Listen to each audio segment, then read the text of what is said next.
जनता की सुविधाओं का हनन जो भी दल करेगा उसका हम सफाया कर देंगे। यह कहना है आप पार्टी के राष्ट्रीय सलाहकार अनुराग ढांडा का।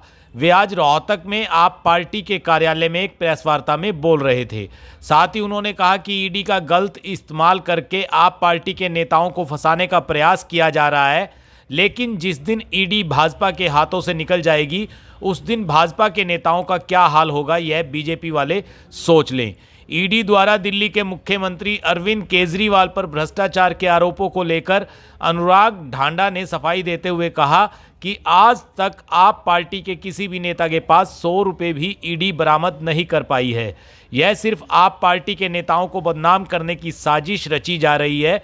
जिस दिन यह एजेंसियां भाजपा के हाथों से निकल गई उस दिन भारतीय जनता पार्टी के नेताओं का क्या हाल होगा, भाजपा को यह सोच लेना चाहिए। अनुराग ढांडा ने तो यहां तक कह दिया कि जनता के अधिकारों का हनन करने वाले राजनीतिक दलों का सफाया करने के लिए वह पूरी तरह से तैयार हैं और इसी विचारधारा के चलते आप पार्टी का गठन हुआ है। सरकार का कोई भी नेता, कोई भी अधिकारी उसको बिल्कुल तवज्जो नहीं दे रहा। चार्जशीट दाखिल कर देगा।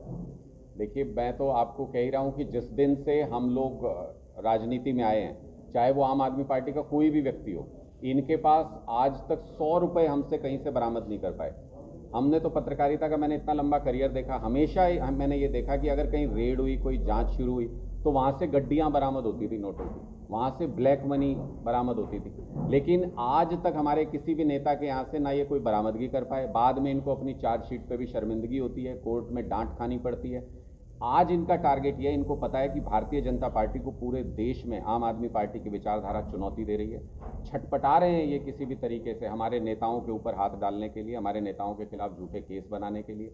ना पहले कुछ निकला, मैं आश्वस्त करता हूं आपको कि ना आगे कुछ निकलेगा, क्योंकि हम सीधे तौर पे यहाँ पर जो सुविधाएं लोगों तक पहुँचनी चाहिए वो पहुँचाने के लिए काम कर रहे हैं, और ये उस पैसे को अदानी जी तक पहुँचाने का काम कर रहे हैं। आप देखिए कि इसी मामले में लेटेस्ट जो मामला है, इसमें भी अगर आप देखेंगे, ओपीएस दे नहीं सकते। मुख्यमंत्री जी कह रहे हैं कि ओल्ड पेंशन नहीं दे सकते हम कर्मचारियों को, पैसा नहीं है सरकार के पास, और कर्मचारियों का पैसा न्यू पेंशन स्कीम के तहत लेके करोड़ों रुपया, लाखों करोड़ रुपया कर्मचारियों का पैसा लेकर के शेयर मार्केट में अदानी की कंपनियों में लगा करके डुबो दिया लोगों का पैसा। उसके लिए पैसा बर्बाद करने के लिए इन लोगों के पास पैसा है, लेकिन लोगों की मदद करने के लिए पैसा नहीं। तो ये एक लड़ाई है सच और झूठ के बीच में, ये एक लड़ाई है अच्छाई और बुराई के बीच में, ये एक लड़ाई है। एक सोच कहती है कि लोगों को पैसा नहीं देंगे, अपने बिजनेसमैन दोस्तों को देंगे।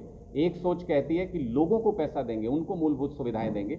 ये एक बड़ा युद्ध चल रहा है। महाभारत में भी ऐसा हुआ था, आरोप प्रत्यारोप लगते थे एक दूसरे के ऊपर। कौरव कहते थे कि पांडव गलत हैं, लेकिन जीते वो। क्यों जीते? क्योंकि वो सच के साथ थे, धर्म के साथ थे, इसलिए ईश्वर ने उनका साथ दिया। आज भी आम आदमी पार्टी सच के साथ है, धर्म के साथ है, इसलिए ईश्वर साथ देगा।